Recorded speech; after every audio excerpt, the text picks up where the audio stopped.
Salah seorang tenaga kerja wanita atau TKW asal Karawang, Jawa Barat akhirnya ditemukan setelah menghilang beberapa waktu lalu.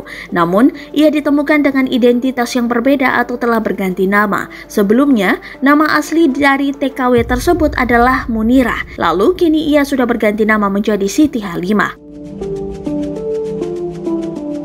Dilansir dari tribunnews.com, Yanto 35 tahun adik ipar Siti Halimah mengaku kaget saat tahu Siti Halimah berganti nama. Dirinya mengaku dirinya mengira Munirah berganti nama dari Siti Halimah karena majikannya.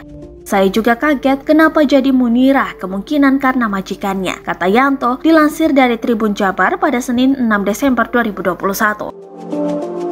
Yanto mengatakan selama 12 tahun Siti Halimah pergi ke Arab Saudi mengadu nasib. Namun selama 2 tahun Siti Halimah memberi kabar, itu pun hanya berkomunikasi melalui majikannya. Keluarganya mengaku mengetahui Siti Halimah dari media sosial.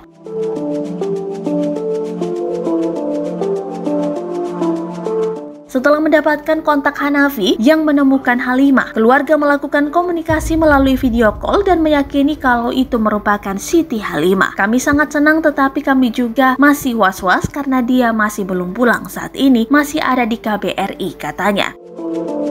Salah seorang warga Indonesia yang bekerja di Arab Saudi, Hanafi, 41 tahun, menemukan Munirah dan membawanya ke KBRI. Perempuan itu ditemukan di Jalan Riyadh, Arab Saudi. Ia yang tengah mencari pertolongan kemudian bertemu dengan warga Indonesia dan menceritakan keadaannya. Kondisinya sangat memprihatinkan, badannya sangat kurus, katanya.